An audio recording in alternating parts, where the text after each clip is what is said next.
Você já teve medo de alguma coisa da TV Cultura? Pode ser um programa, uma vinheta, uma propaganda, um desenho, o que for. Você estava assistindo a TV Cultura quando de repente alguma coisa te assustou.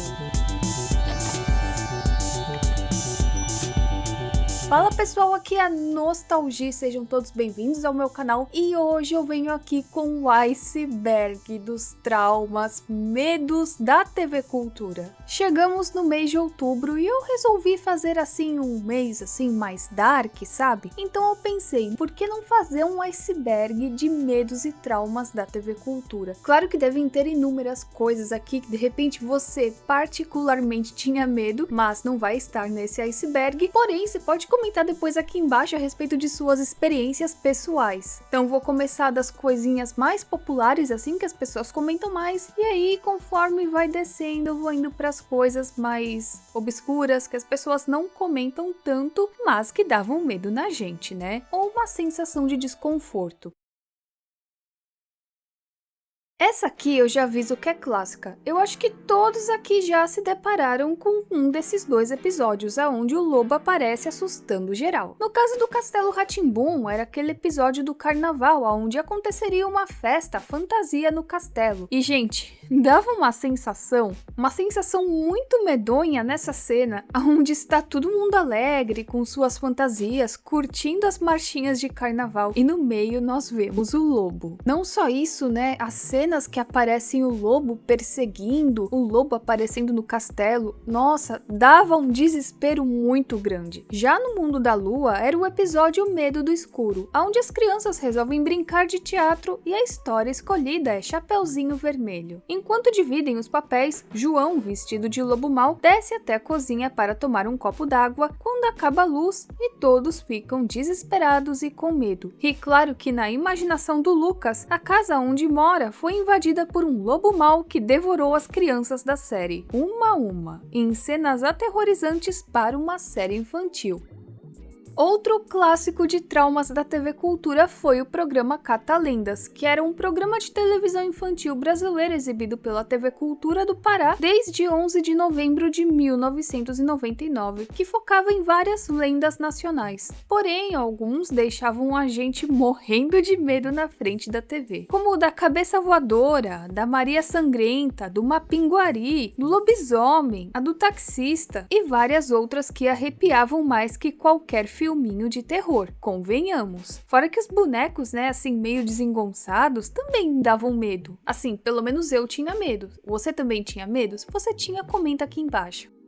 É tanta gente comentando sobre esse programa que eu coloquei logo na primeira camada. Dango Balango é um programa de televisão brasileiro produzido pelo Estúdio Quanta e exibido na Rede Minas. E posteriormente também ele foi exibido na TV Cultura. O que acontece é que vários dos episódios tinham uma vibe, digamos, assustadora e bizarra para uma criança. Para mim, que eu sou adulta, ainda tem uma vibe meio bizarra. E não só pelos personagens, pela abertura ou a temática estranha de alguns episódios, mas também pelo quadro Histórias de Arrepiar. Então era um programa assim que ele já tinha uma vibe meio estranha, tinha uns episódios assim meio estranhos, com os personagens estranhos, era uma coisa que deixava a gente meio que perturbado assistindo, pelo menos essa era a sensação que eu tinha. Outros tinham medo, tinham uns episódios estranhos, isso mais eu acho que nas primeiras temporadas, mas uma coisa que marcou mesmo foi esse quadro aí do Histórias de Arrepiar. E aqui eu vou lendo só alguns relatos de pessoas que já assistiram a esse programa e assistiram a esse quadro. Teve um episódio que narra a história de uma criança que saiu correndo no shopping, entrou numa porta e quando foi sair estava sempre no mesmo lugar. Mano, que vibe Liminal Space isso aqui. E era um lugar escuro como um porão. Eu lembro dessa história das tripas muito bem. Era assim, era uma vez uma mulher que se casou com um homem que sempre exigia dela um jantar com um prato diferente todos os dias. O problema é que essa mulher não sabia cozinhar e então, para não vacilar com o esposo, ela sempre ia na casa da vizinha e perguntava como fazia tal receita. E aí a vizinha ajudava ela, tudo mais, e explicava como fazer a receita. Aí um dia o marido da mulher chega e fala que quer comer um ensopado de tripas. Então, né, a mulher foi perguntar para a vizinha como se fazia tal receita. Só que essa vizinha já estava meio cansada de ficar explicando o tempo todo. Então ela disse que para fazer esse ensopado, ensopado. Olha isso! Ela deveria invadir o cemitério, pegar um corpo aí, né, da pessoa que já se foi, né, e usar aí esse corpo pra fazer esse ensopado. Eu acho que vocês me entenderam aqui. E aí a mulher chega e faz isso mesmo. Ela pega, invade o cemitério e faz isso aí. Aí chega de noite, os dois comem a sopa. Gente, que horror, que horror. Eu não sabia dessa história. E aí, quando chega na madrugada, a mulher acorda com os passos de alguém vindo da escada. E aí ela tenta acordar o marido, mas ele não se mexe. E aí fica ecoando uma voz falando tipo, cadê minhas tripas, fulana? Cadê minhas tripas? E aí, desesperada, né, ela diz pra entidade que as entranhas foram transformadas em ensopado e não tinha mais como devolver. Aí o fantasma diz, se eu não posso ter as minhas tripas, então terei as suas. Gente do céu! Então uma mão esquelética surge da escuridão e segura com força a barriga da mulher e a arrasta para fora do quarto. No dia seguinte, o marido acorda, mas a sua mulher havia sumido, e desde então nunca mais se ouviu falar dela. Então aqui eu só tô falando um pouquinho desse programa pra vocês, que apesar de nas temporadas mais novas, coisa assim ser mais light, no passado a coisa era bem mais pesada.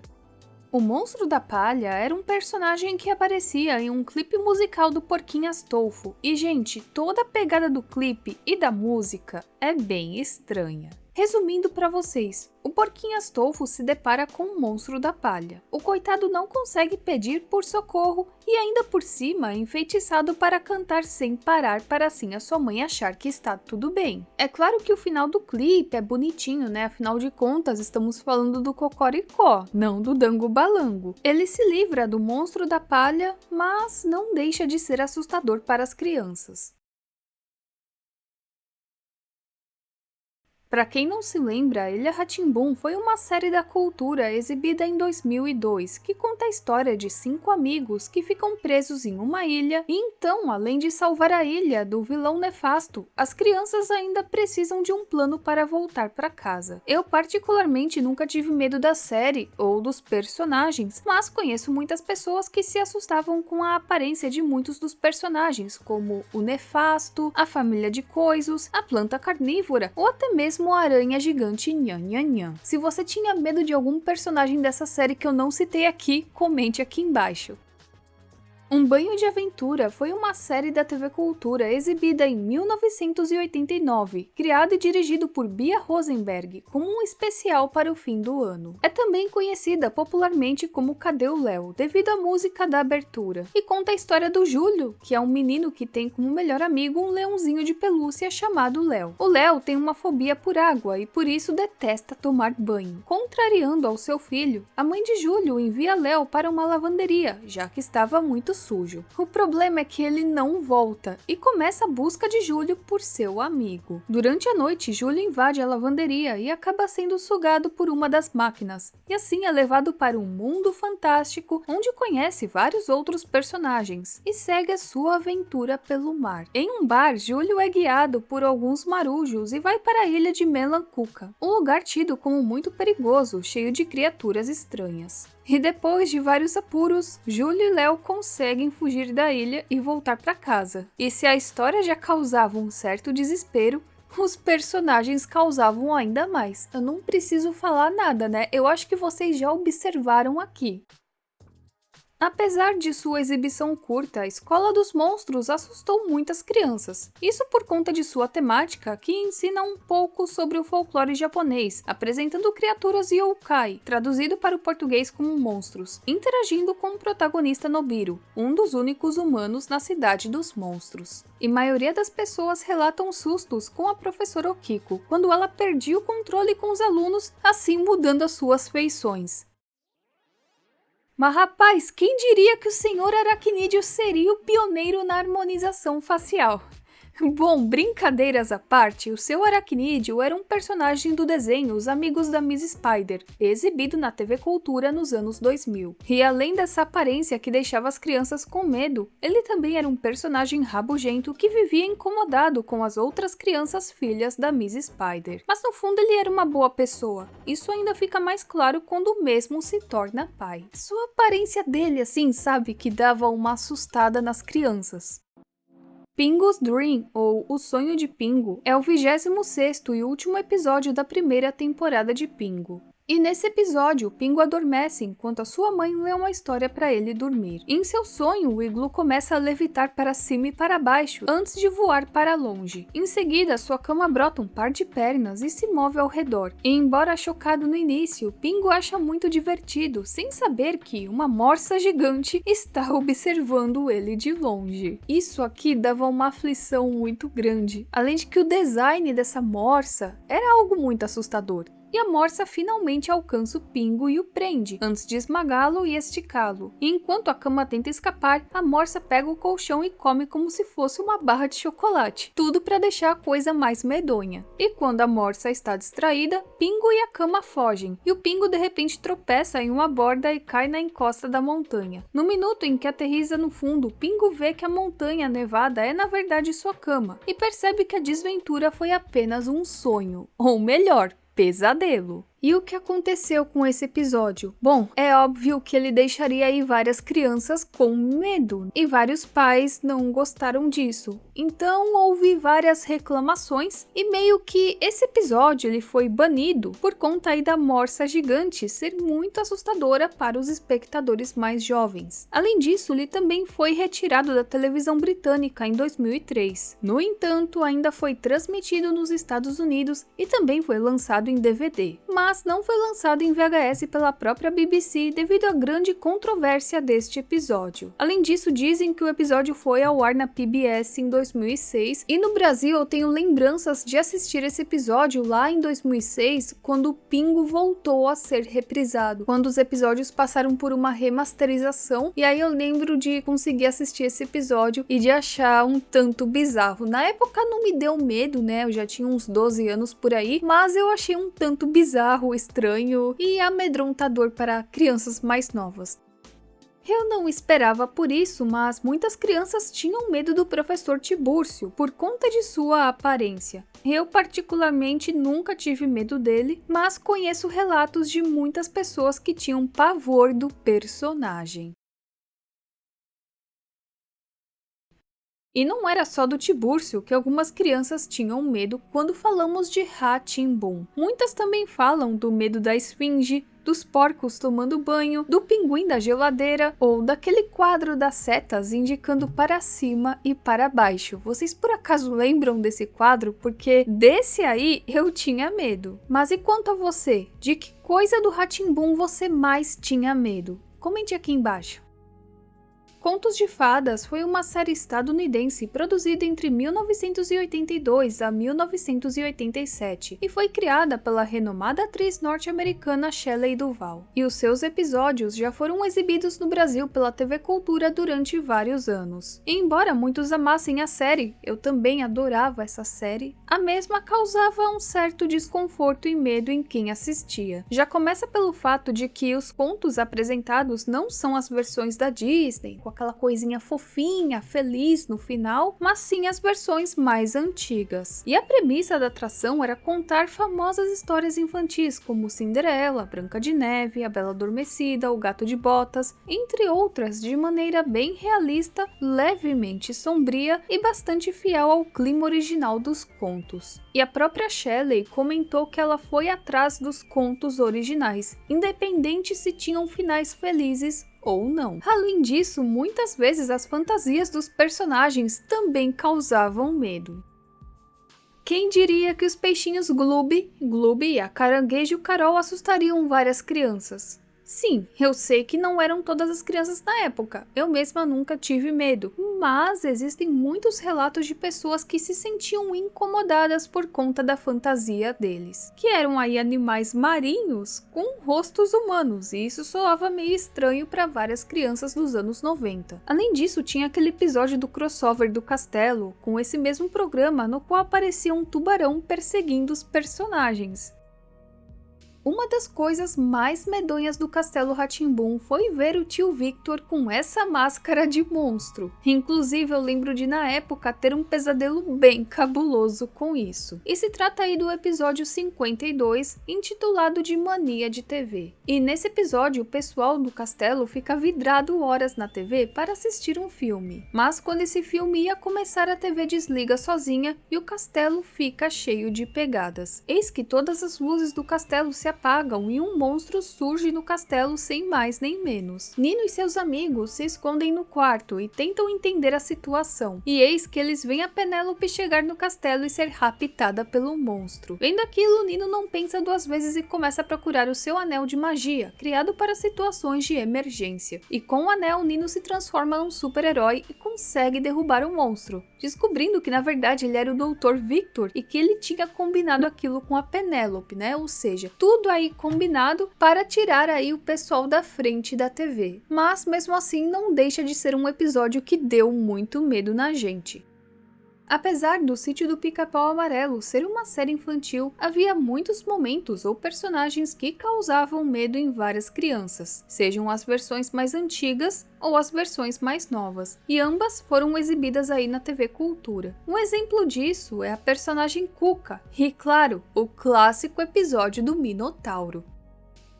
A Fundação SOS Mata Atlântica é uma ONG brasileira que atua em favor das florestas, mares e cidades, trabalhando pela melhoria da qualidade de vida das pessoas. E bem, uma de suas vinhetas assustou muitas crianças, e eu lembro que essa vinheta passava direto na Cultura, seja de manhã, seja de tarde, seja de noite. E sim, eu estou falando dessa vinheta mesmo. Parece essa sombra negra engolindo os animais, aí ficava essa música invertida. Era algo assim bem medonho, né? Quem aqui teve medo do Radialista do Castelo? Eu ficava com muito medo do Radialista do Castelo, sério. Que era um quadro de um radialista que trazia grupos musicais, corais, fanfarras e instrumentistas mirins. E não é um quadro assim muito comum, sendo que ele aparece em poucos episódios, como por exemplo o episódio Som do Silêncio, Levanta Poeira ou o Rei Abacaxi. Mas quando ele aparecia, dava muito medo. E onde é que acharam que esse boneco seria agradável para as crianças? Sério, eu fico pensando em quem trabalha, né, criando bonecos. Se bem que hoje em dia a coisa tá bem melhor. Mas lá nos anos 80, nos anos 90, gente, como é que eles achavam que isso aqui ia ser agradável para as crianças?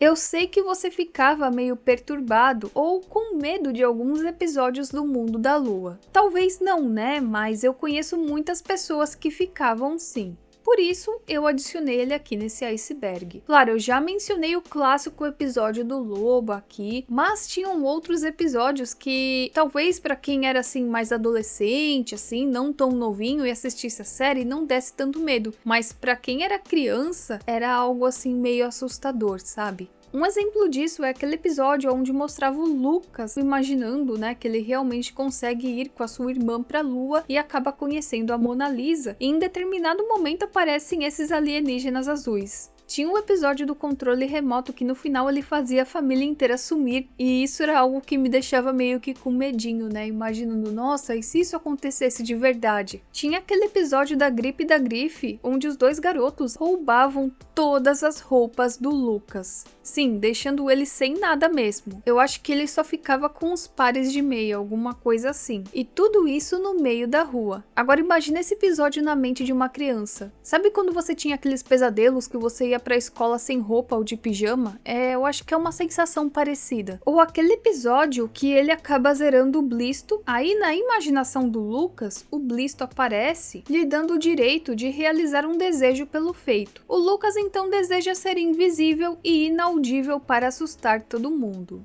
Só que com um susto, o Orlando desligou a energia da casa e o Blisto some deixando o Lucas daquele jeito, né? Invisível e inaudível. Depois disso, disso, ele ainda descobre que o videogame havia queimado e ele não teria como reverter a situação. E o Lucas tenta fazer de tudo para ser notado, só que ninguém percebe a existência dele. E como eu já falei antes, para uma criança maiorzinha, jovens ou adultos, talvez assim não dê medo ou desespero, mas para uma criança pequena isso é um prato cheio.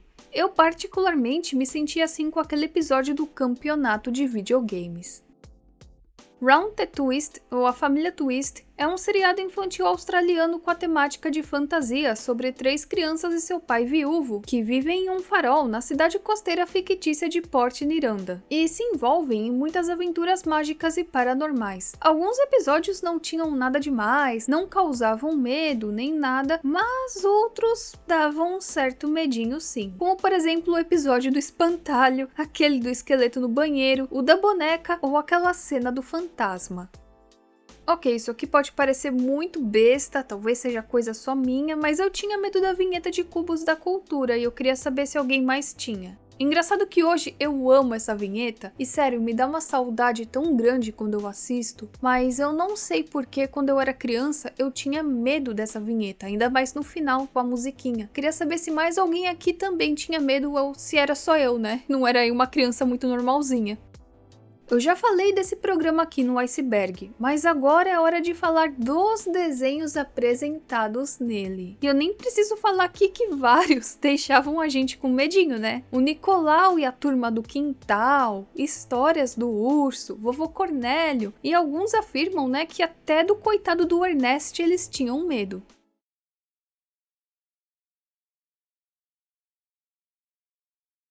Contos da Meia-Noite era um programa onde grandes autores inspiram estrelas da arte cênica a contarem contos ou poemas. E ele tinha essa pegada toda assim dark, então imagina uma criança que, sei lá, tinha essa imagem de nossa, TV Cultura, né, canal infantil, tudo bonitinho. E aí um dia troca de canal e tá passando Contos da Meia-Noite. Isso já aconteceu comigo, de curiosidade eu quis saber o que tava passando na Cultura, porque às vezes passavam uns curtas no Zoom, e aí tava passando esse programa. E eu lembro assim que eu não fiquei com medo, mas eu me senti meio perturbada assistindo aquilo.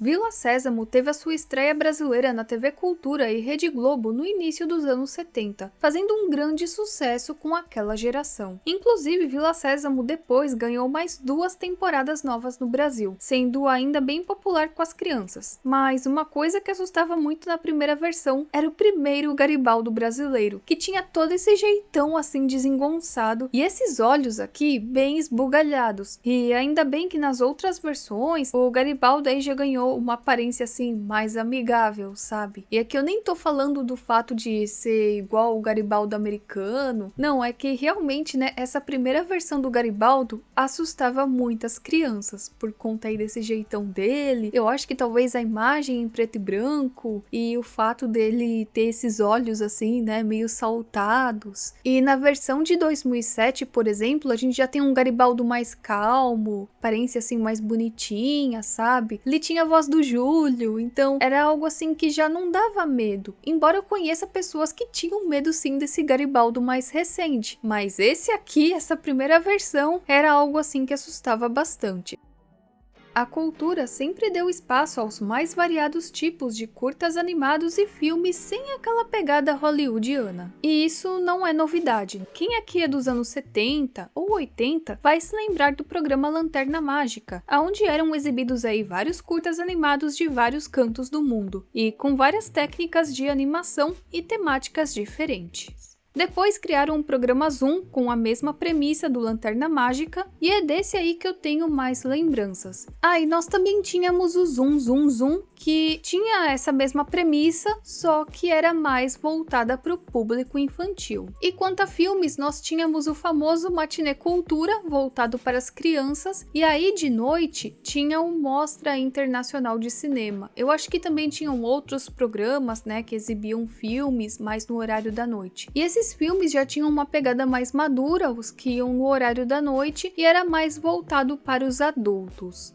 Porém, no meio de tantos curtas, sempre tinham alguns meio medonhos ou tão bizarros que na época nos deixavam com medo. Infelizmente, eu muitas vezes recebo inúmeros relatos perguntando se eu me lembro de determinado curta, falando se eu já assisti, se eu tenho alguma lembrança, mas o problema é que eu me esqueci de boa parte deles. Além disso, é meio difícil encontrar eles na internet, porque às vezes a pessoa só dá o relato, só que fica meio complicado de encontrar na internet. Mas mesmo assim, não deixa de comentar, porque às vezes alguém vai ler o seu comentário, essa pessoa tem uma mesma lembrança, e aí quem sabe essa pessoa não pode te ajudar a encontrar o tal curta. E bem, o mesmo acontecia com filmes, que geralmente iam ao ar na Mostra Internacional de Cinema da Cultura. Um bom exemplo disso foi a exibição do filme Fausto, de Janusz Vankmajer, que nossa, gente, essa propaganda aqui já dava um medo. Imagina o filme. E você tem lembrança de algum filme assim,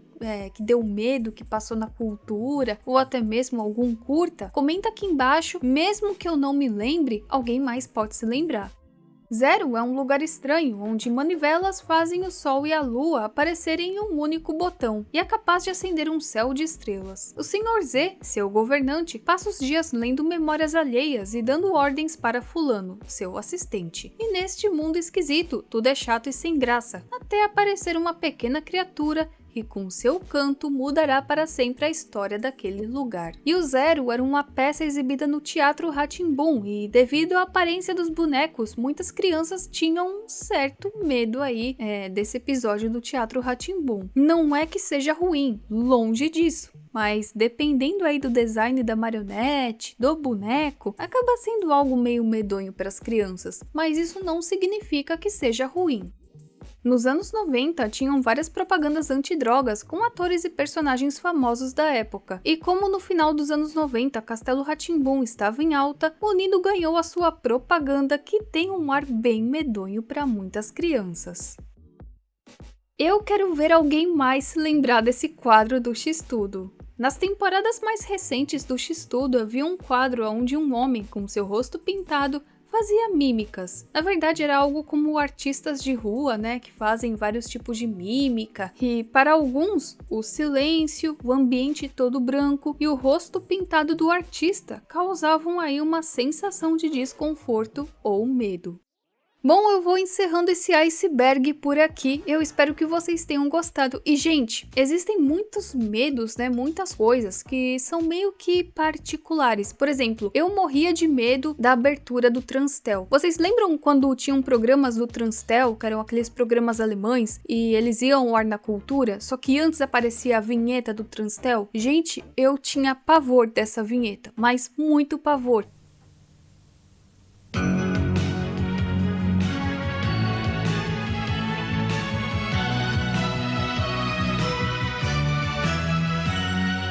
Só que isso é algo meio que particular, eu não sei se seria legal colocar aqui na lista. Mas enfim, tô aqui comentando com vocês. De repente, tinha algo que você tinha medo, pode ser um desenho, pode ser um programa, pode ser um personagem, que eu não citei aqui. Mas você pode comentar aí embaixo a sua experiência. Por exemplo, eu conheço alguém que tinha medo do Doutor Abobrinha, entende? Então, eu não coloquei aqui na lista, mas você pode comentar também, E aí a gente vai dividindo as nossas experiências traumáticas na TV Cultura. Não se esqueçam de compartilhar esse vídeo, de comentar, curtir. E se você não é inscrito aqui ainda, se inscreva, porque você me ajuda muito. Você ajuda esse canal a crescer e ter mais vídeos. A gente se vê na próxima e tchau, tchau!